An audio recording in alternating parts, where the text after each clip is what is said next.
welcome you to the West Coast Conference this week. It is presented by Geico, and we come to you from Gersten Pavilion on the Loyola Marymount campus here in Los Angeles. Our game of the week, the LMU Lions against the Pacific Tigers. Lions and Tigers, oh my. Hello again, everybody. I'm Barry Tompkins. Last game of the season. First game I get to work with my regular partner, Casey Jacobson. And Casey, it is the last week, and there's still a lot to be decided. There's a bunch in the middle of this conference. Where did the time go? We're already in the last game of the season. WCC tournament is next week in Vegas. But if we look at the standings, Barry, it's the middle that has got me crazy. I call it the mud. Right? Look, San Francisco, Pacific, San Diego, and Santa Clara are just separated by one game, even though we've already played 17. A team to keep your eye on, I think, is San Francisco. Barry, they're winners of their last 3 games in a row, 5 of the last 6. So Kyle Smith, the head coach at USF, has got the Dons playing where we thought they might have been playing before the season started. Yeah, they're really playing very well right now. Very hot team. What you don't want to be is number 7, because that means you got to play the first day of the tournament. Yep, the bottom 4 you're going to see on the very left side of your screen. So Portland, LMU, Santa Clara, and Pepperdine, they're looking to get out of that, because if you want any chance at all to move towards the right of that screen, you don't want to play an extra day. All right, well, the Academy Awards, of course, are a week from tomorrow, and every year at this time we do our own version of the Academy Awards. So let's talk first, Casey, about Best Picture. And, you know, it really looks a lot like last year's Best Picture. And every year before that. That's the right. Gonzaga Bulldogs this year, although it hasn't been an easy road for them, they returned only 2 starters from a team that played in the national championship last year. But Josh Perkins, their point guard junior, averaging 13 points a game, 5 assists, has been so good.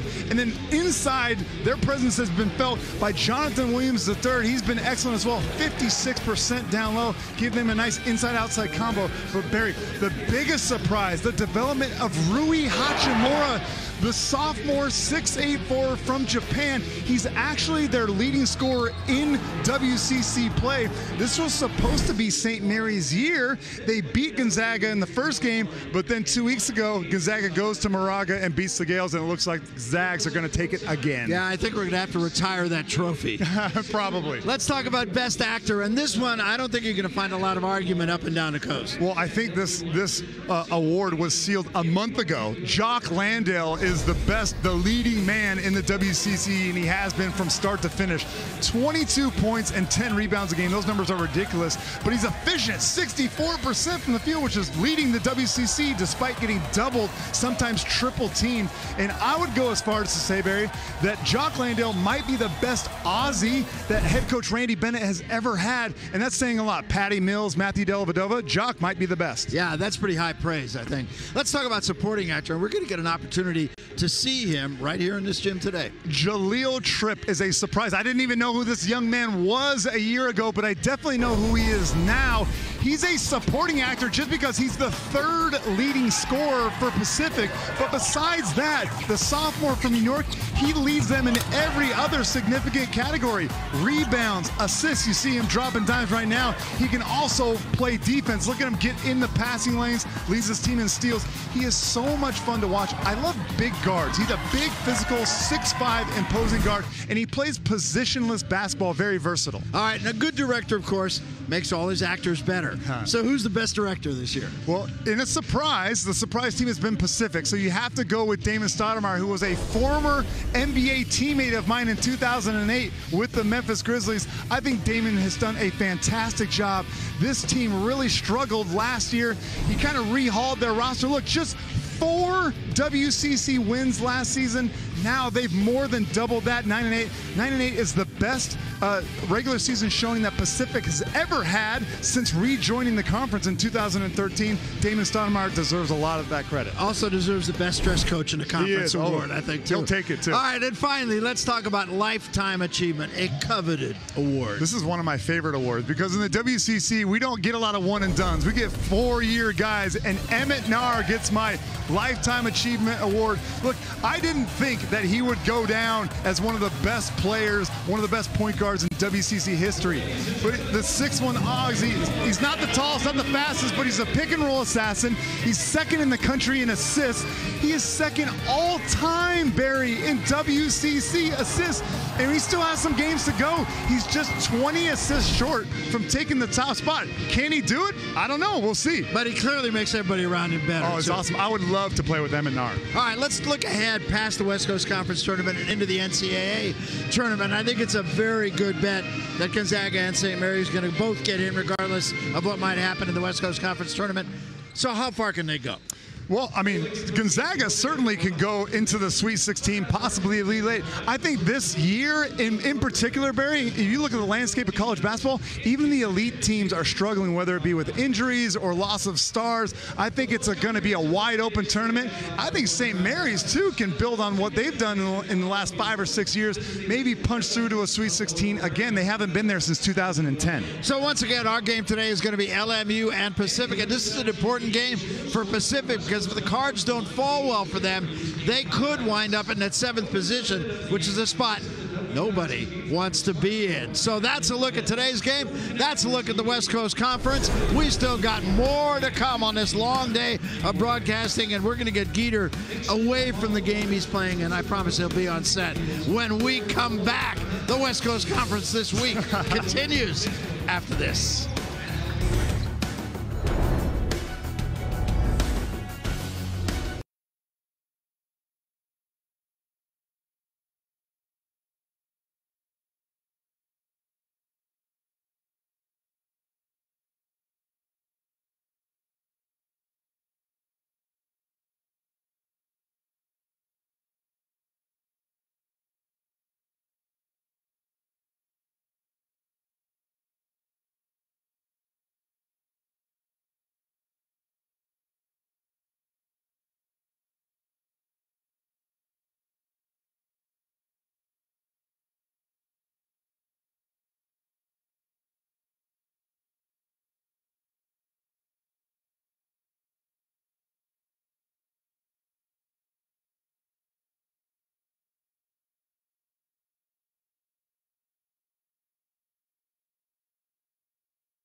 Welcome back to WCC This Week here in Los Angeles. I'm Chris McGee, and just like that, we have made it to the last week of the regular season conference play. Just one game left for each squad. A lot of great games scheduled for today, but let's first get you caught up on all the action that took place on Thursday. The Highlight Express starts right now.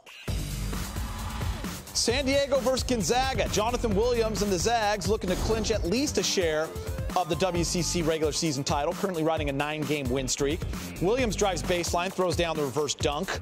Williams showing off his athleticism with the baseline reverse. Gonzaga off to a nice start. Later in the half, off the USD miss. Zach Norvell Jr. finds Corey Kispert for the fast break lay-in.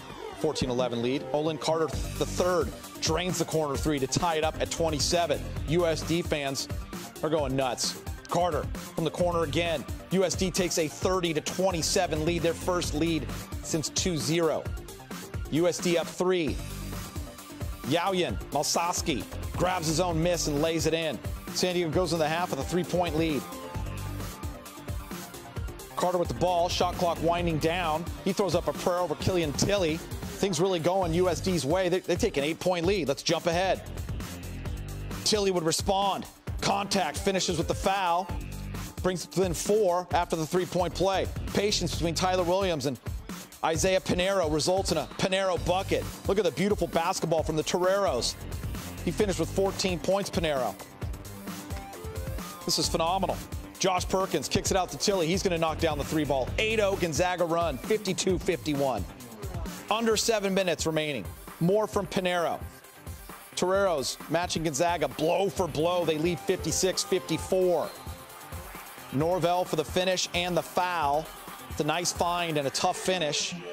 After the free throw, it's 57-56 Zags. Gonzaga up 3. They're up 63-58. Williams scores. Ryu Hachimura gets the fadeaway to bounce in. The freshman from Japan had 12 points. Gonzaga escapes with a 77-72 win as they clinch at least a share of the WCC regular season title. Let's go Pepperdine St. Mary's. Jock Landale, the WCC's leader in points and rebounds per game, looking to keep St. Mary's WCC regular season title hopes alive versus the Dine. Extra pass is made to an open Tanner Krebs.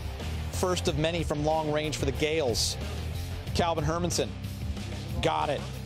16-6 Gales. Next St. Mary's possession. Jordan Ford is left wide open to drain the top of the key 3-ball. St. Mary's already running away with this one. Late first half, Emmett Nahr, he's getting in on the fun. Nahr's only field goal of the night, but it's a nice one. Shortly after, Nahr's going to find Krebs. It's another 3-ball. Pepperdine should think about defending it. Wide open, St. Mary's bombing away. Ford connects, another 3. 9 3-pointers in the first half. They lead by 20. Second half, Gales force a Pepperdine turnover in transition. Krebs with a nice pass to Ford. He finishes with the lay-in. St. Mary's with 17 assists on 29 field goals. Later in the half, Ford with the nice handles. Jordan Hunter for the lay-in. St. Mary's rolls 75-61. Ford finished with 18 points, 10 boards, and 4 assists. LMU Santa Clara from Moraga down to Santa Clara. Broncos hosting the LMU Lions. Santa Clara looking for their 4th win in a row. Second half, it's a 3-point game. KJ Fagan gets the Kai Healy up top, straightaway 3-pointer. It is good. Ties the game at 49. 5 minutes to go. LMU up 1. James Bateman. He's going to step into a 3, and he is deep. And he buries it. LMU goes up 4. Under 2 minutes to play. It's a 6-point lead for LMU. You know what the Broncos do when they need a bucket, right? They turn to Fagan. 3-ball, got it. Fagan with a game-high 29. Just moments later, shot clock is winding down. Cameron Allen, he's going to get it, and he's going to go to the rack. It's a 5-point game, 61-56. Ensuing possession, guess who? It's KJ Fagan. Layup is good. They're back within 3, 61-58. 7 seconds left. LMU at the line. They're up 1. They miss the free throw. Here comes Fagan with a chance to win it, with the fans going nuts at home. Does he bury it? No! It's short. LMU hangs on to win by a score of 65-64. Moving on. SF and UOP, Pacific Tigers hosting San Francisco.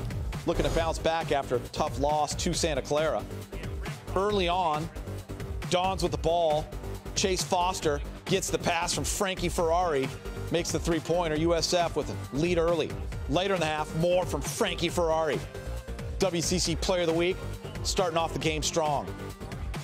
Roberto Gallinat drives baseline and throws down the monster dunk, and the fro is in full effect. Look at this. Jam it, young man. Under 2 minutes left in the half. Dons still hot from deep.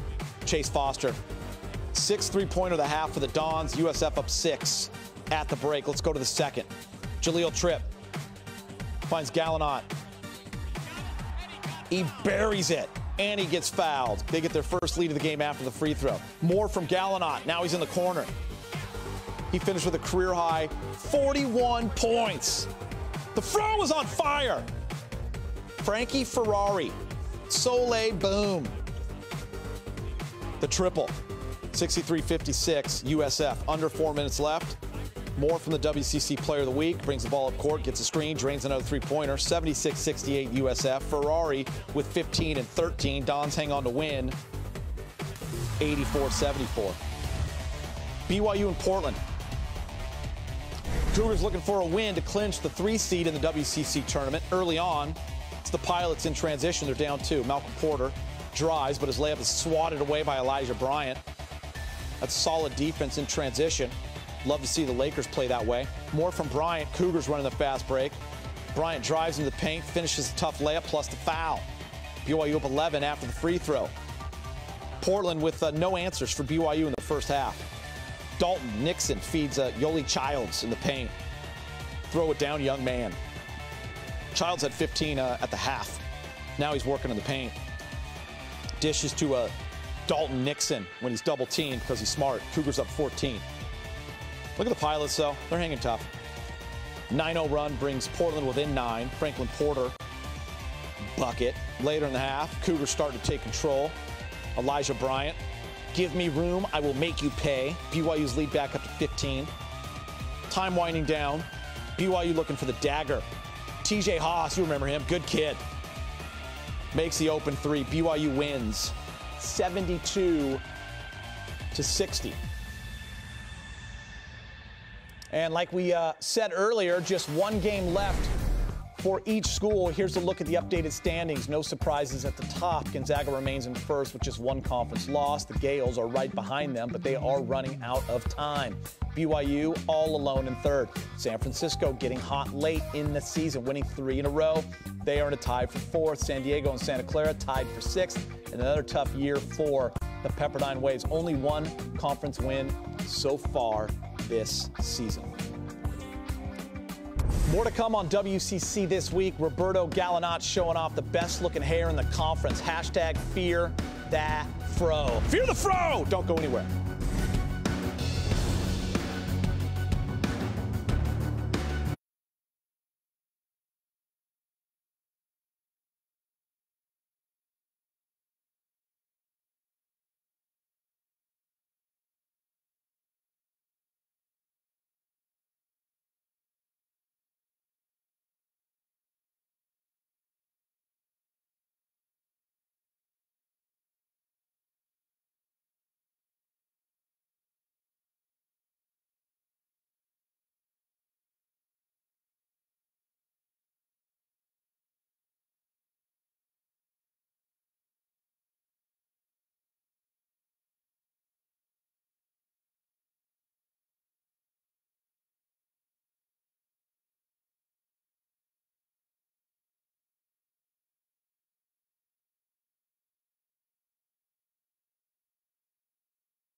Congratulations to San Francisco's guard, Frankie Ferrari. Not only does he have one of the best names in sports history, but he was also just named WCC Player of the Week after leading the Dons to a pair of impressive wins against St. Mary's and LMU. For the week, Ferrari had 37 points and 13 assists. Attaboy, Frankie! From the ballers to the scholars, the West Coast Conference recently announced this season's basketball all-academic team. Take a look at Loyola Marymount's Stephen Haney and San Francisco's Chase Foster, both making their third straight appearance on the team. To be considered, you must maintain a GPA above 3.2 while being a significant contributor to the team. You know what they say. You're a student first and an athlete second. Congrats, fellas. What's more important? Is it how you play or is it how you look? If you ask Pacific guard Roberto Gallinat, he'll explain you can't do one without the other. His fro is soft, but his dunks are ferocious. His hair even has a hashtag. Here's Sammy O'Brien with the story.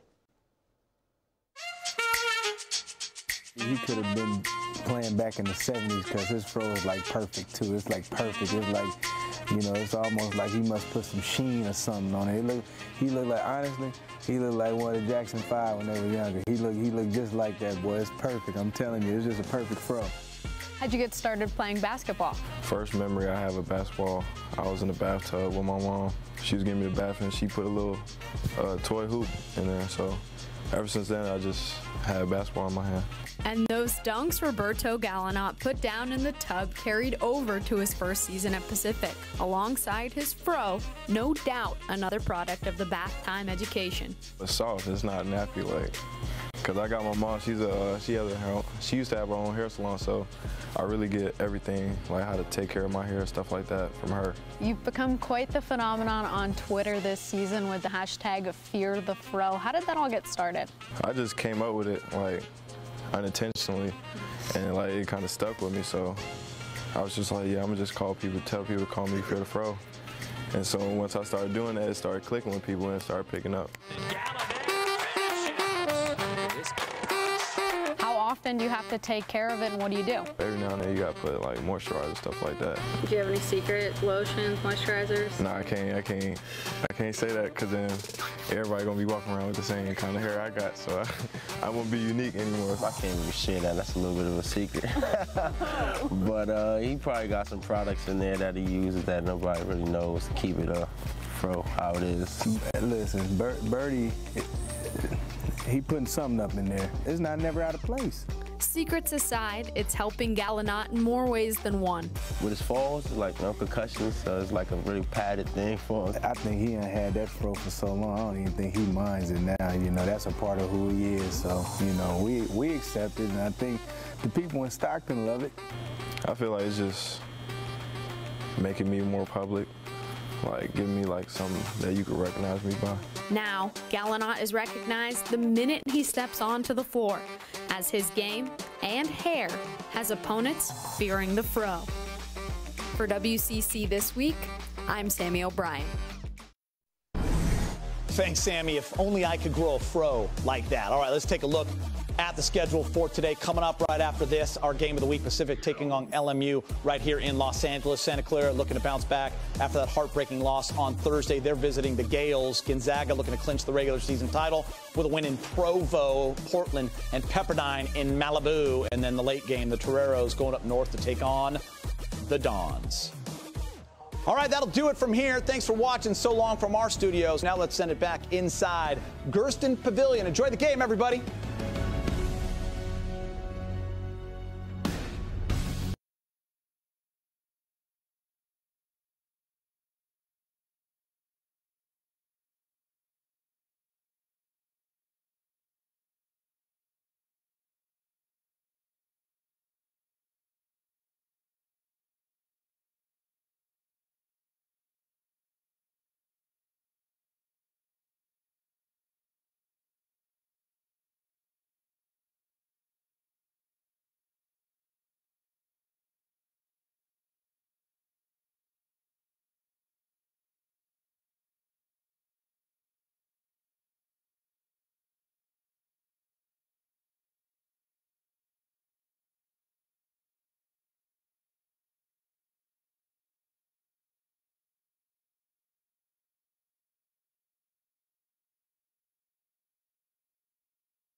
We welcome you back to Los Angeles. We're at the Gersten Pavilion here in LA. Our game of the week, the Pacific Tigers and the Loyola Marymount Lions. Hi again, everybody. Barry Tompkins, my partner, Casey Jacobson. And, Casey, at this point, we always talk about X factors, guys who not everybody may be talking about before the game starts, but may after the game's over. And first of all, today we're talking about the bigs. So let's talk about Pacific first. Yeah, we have a height requirement. It's 7 feet. So unfortunately, you don't make the cut, Barry. How am I doing now? We're going to start with Pacific's Nnamdi Okonkwo, a 7 foot, graduate senior transfer from Portland State. He's been the anchor for Pacific's much improved defense, and Okonkwo leads the WCC in block shots, and although he only averages 5 points per game, he had 12 points in the very first meeting between Pacific and Loyola Marymount. But on the other side, Loyola Marymount's Matthias Markussen is the tallest human being in the building tonight at 7'3" tall. And Barry, he is playing the best basketball of his young career right now. He's just a sophomore. 18 points and 13 rebounds average over his last 2 games, which is remarkable. Those numbers, even Jock Landale would be happy about that. I can't wait to see who wins this battle of the bigs. You know, it's interesting. You mentioned Jock Landale, and he, of course, really is our player of the year here. We talked about him a little bit earlier. But remember him when he was a freshman and a sophomore. And I'm not too sure, but that both these guys that we're going to be watching today and a number of other guys in this conference are not actually ahead of where Jock Landale was. They're improving every single week. You know, USF's Jimbo Lowell, USD Masalski, other guys that are coming to mind.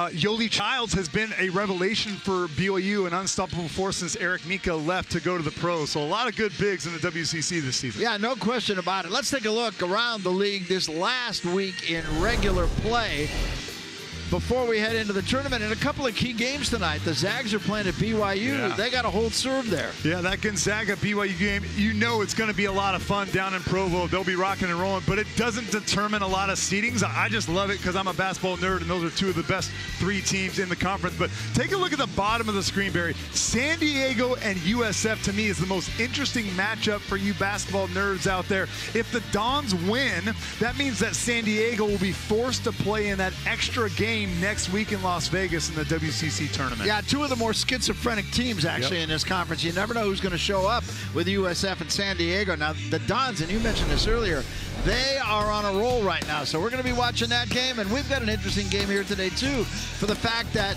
Pacific could still be in the number 4 spot. So we talk about hold and serve. They've got to do it here in our game of the week. We're coming back.